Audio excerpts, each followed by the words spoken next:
Hello friends, YouTube channel Shimla kitchen में आपका स्वागत है। और आज मैं आप लोगों को इस वीडियो में करवा चौथ का एक कथा सुनाने वाली हूँ।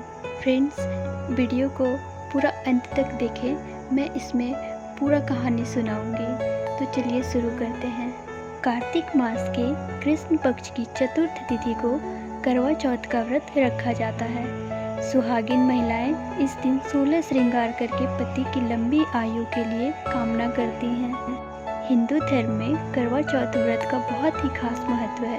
इस दिन सूर्योदय के बाद से महिलाएं पति के सुख समृद्धि के लिए निर्जला व्रत रखती हैं और दिन भर भूखी प्यासी रहकर शाम के समय कथा पढ़ती सुनती हैं और रात के समय श्री गणेश जी और भगवान शिव और माता पार्वती जी की पूजा की जाती है। और इसके बाद चांद के दर्शन करके उनकी पूजा करके और चांद को अर्घ देकर पति के हाथों से जल ग्रहण करती हैं। तो फ्रेंड्स, ये थी थोड़ी सी जानकारी। और इसके बाद जब शाम को पूजा होती है तो उसमें ये कथा सुनाई जाती है जो मैं आप लोगों को सुनाने वाली हूँ। बहुत समय पहले की बात है। एक साहूकार के 7 बेटे और उनकी एक बहन जिसका नाम करवा था।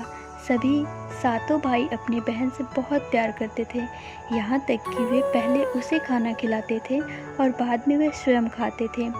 एक बार उनकी बहन ससुराल से मायके आई हुई थी और शाम को भाई जब अपना व्यवसाय बंद कर घर आए तो देखा उनकी बहन बहुत व्याकुल थी।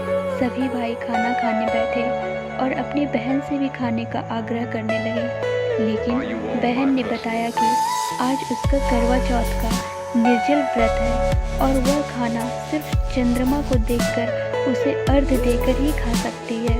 क्योंकि चंद्रमा अभी तक नहीं निकला था, इसलिए वह भूख से और प्यास से व्याकुल हो उठी थी। सबसे छोटे भाई को अपनी बहन की हालत देखी नहीं जाती है और वह दूर पीपल के पेड़ पर एक दीपक जलाकर जलने की ओट में रख देता है। दूर से देखने पर वह ऐसा प्रतीत होता है कि जैसे चतुर्थी का चांद उदित हो रहा हो। और इसके बाद भाई अपनी बहन को बताता है कि चांद निकल आया है, तुम उसे अर्घ देने के बाद भोजन कर सकती हो। बहन खुशी के मारे सीढ़ियों पर चढ़कर चांद को देखती है, उसे अर्घ देकर खाना खाने बैठ जाती है।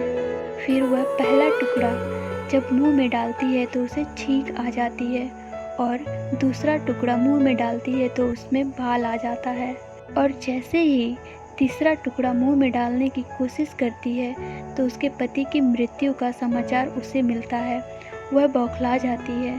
फिर उसकी भाभी उसे सच्चाई से अवगत कराती है कि उसके साथ ऐसा क्यों हुआ। करवा चौथ का व्रत गलत तरीके से टूटने के कारण देवता उससे नाराज हो गए हैं और उन्होंने ही ऐसा किया है। फिर सच्चाई जानने के बाद करवा निश्चय करती है कि वह अपने पति का अंतिम संस्कार नहीं होने देगी और अपने सतीत्व से उन्हें पुनर्जीवन दिलाकर रहेगी। वह पूरे 1 साल तक अपने पति के शव के पास ही बैठी रहती है और उनकी देखभाल करती है और उसके ऊपर उगने वाली सुईनुमा घास को एकत्रित करती जाती है। और 1 साल बाद फिर करवा चौथ का दिन आता है।